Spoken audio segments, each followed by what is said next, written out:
আমাদের দৈনন্দিন জীবনে চলার পথে মেডিসিন একটা খুব ইম্পর্ট্যান্ট সাবজেক্ট।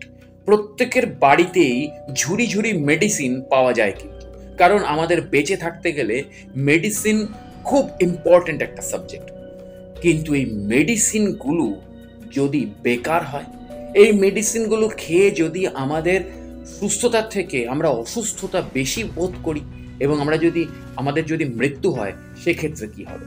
তো এক্স্যাক্টলি এই ধরনের সাবজেক্ট খুব ইম্পর্ট্যান্ট আজকের যুগে এই ভারতবর্ষের বুকে, এবং সেই ধরনের সাবজেক্ট নিয়েই পিল নামক একটা ওয়েব সিরিজ চলছে জিও সিনেমাতে। এবং এই পিলেতে অদ্ভুতভাবে রিতেশ দেশমুখকে একটা চূড়ান্ত সিরিয়াস পারফরমেন্স আপনি দেখতে পাবেন, এবং তার সাথে অবশ্যই পবন মালোত্রা এবং রিতেশ দেশমুখের ডুয়েল।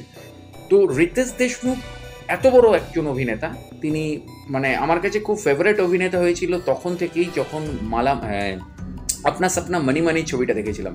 কারণ আপনা সপনা মানি মানি খুব কমেডি ছবি, এবং ছবিটাকে কেউ সিনেমা হলে বলে হয়তো মানেই না, কিন্তু খেয়াল করে দেখবেন যে আপনা সপনা মানি মানিতে রিতেশ দেশমুখ কিন্তু তিনটে চরিত্রকে একসাথে টেনেছিল। এবং তিনটে চরিত্র শুধু নয়, প্রচুর ছদ্মবেশ নিয়েছিল, এবং প্রত্যেকটা ছদ্মবেশ কিন্তু সেই আমলে দাঁড়িয়ে, সেই 2005-6 সালে দাঁড়িয়ে প্রত্যেকটা ছদ্মবেশকে কিন্তু খুব পারফেক্টলি সে নিয়ে গেছে। এরপরেও রিতেশ দেশমুখ র্যান্ডাম কমেডি করেছে, মানে কি বলবো, মিনিংলেস কমেডি করেছে, ব্রেনলেস কমেডি করেছে, কিন্তু তারপরেও রিতেশ কিন্তু ভিলেন হয়েছে। এবং যখন ভিলেন হয়েছে তখন কিন্তু পাগল করে দিয়েছে, ঘুম ছুটিয়ে দিয়েছে মানুষের। তো এক্স্যাক্টলি সেই রিতেশ দেশমুখ যতবার সিরিয়াস অভিনয় করেছে, ততবার কিন্তু নিজস্ব একটা ছাপ রেখে দিয়েছে। ঠিক পিলেতেও তাই। পিলেতে রিতেশ দেশমুখ ডক্টর প্রকাশের ক্যারেক্টার করছে, যেখানে ডক্টর প্রকাশ একজন মেডিসিন ভেরিফায়ার বা মেডিসিন ইন্সপেক্টর।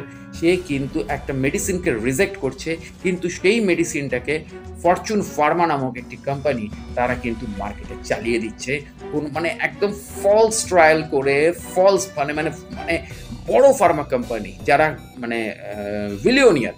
তো এক্স্যাক্টলি আমরা জানি যে এই কোম্পানিগুলো, এই ফার্মা কোম্পানিগুলো কিভাবে বিজনেস করে।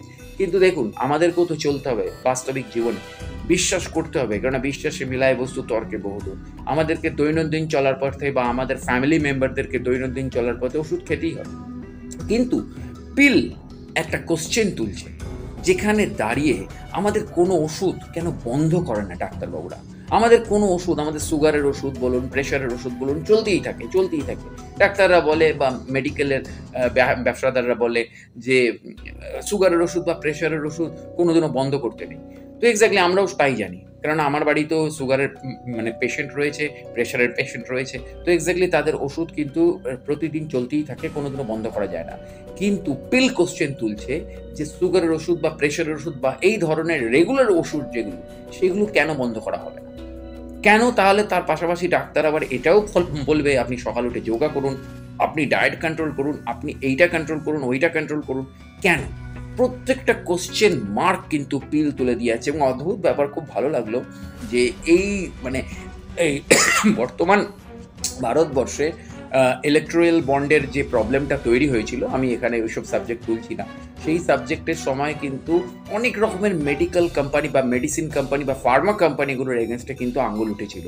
কিন্তু ঘটনা হচ্ছে, সেই সময় দাঁড়িয়ে এই ফার্মা কোম্পানিগুলোর তরফ থেকেও অনেক রকমের অনেক কিছু বলা হয়েছিল।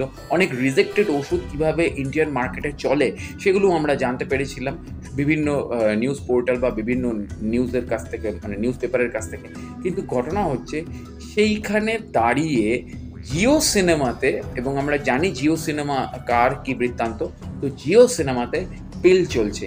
তো এটাই আমার খুব ভালো লাগলো, এবং পিল একটা কোথাও ফার্মা কোম্পানিগুলোর এগেনস্ট একটা প্রতিবাদ, এবং প্রত্যেকটা সাধারণ ভারতীয়র পিল দেখা উচিত। কারণ পিল দেখতে বসে আপনি জানতে পারবেন যে কোথায় কি কোশ্চেন করা উচিত, এবং কোন মেডিসিন কিভাবে, কোথায় ফলস ট্রায়াল করা হচ্ছে, কিভাবে সেই ফলস ওষুধ, যে ওষুধটা রিজেক্টেড, যে ওষুধটাকে ডাক্তার রিজেক্ট করে দিচ্ছে, মানে যে ইনভেস্টিগেটর ডক্টর সে রিজেক্ট করে দিচ্ছে, তারপরেও সেই মেডিসিনটাকে কীভাবে মার্কেটে চালানো হচ্ছে, এবং সেই মেডিসিন খেয়ে কী করে মানুষ অসুস্থ হচ্ছে, এবং মানুষ সুস্থ হবার বদলে মারা পর্যন্ত যাচ্ছে।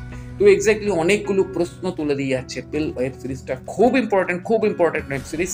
প্রত্যেকটা এপিসোডই 30 মিনিটের, কিন্তু ফাইনাল এপিসোডটা কিন্তু 1 ঘন্টার। এই ফাইনাল এপিসোডটাই কিন্তু অনেক অনেক অনেক কিছু আরও আপনাকে জানাবে। তো এক্স্যাক্টলি আমি হাইলি রেকমেন্ডেড করছি পিল প্রত্যেকটা মানুষের দেখা উচিত। কারণ কি জানুন তো, এই ধরনের ওয়েব সিরিজগুলোর না খুব একটা মার্কেটিং হয় না, এবং এই ধরনের ওয়েব সিরিজগুলোকে না খুব বড় বড় ওটিটি প্ল্যাটফর্মগুলো নিতে চায় না।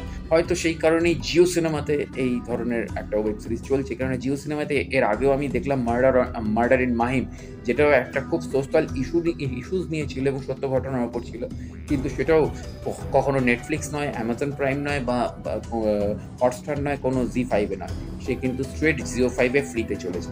তো এখানেও পিল কিন্তু জিও5-এ ফ্রিতে চলছে। তো অবশ্যই পিল দেখুন এবং সচেতন হন। আর অবশ্যই আমার চ্যানেলটি সাবস্ক্রাইব করে বেল আইকনের অল নোটিফিকেশনটি অন করে জুড়ে থাকুন। দেখা হচ্ছে পরের ভিডিওতে। নমস্কার।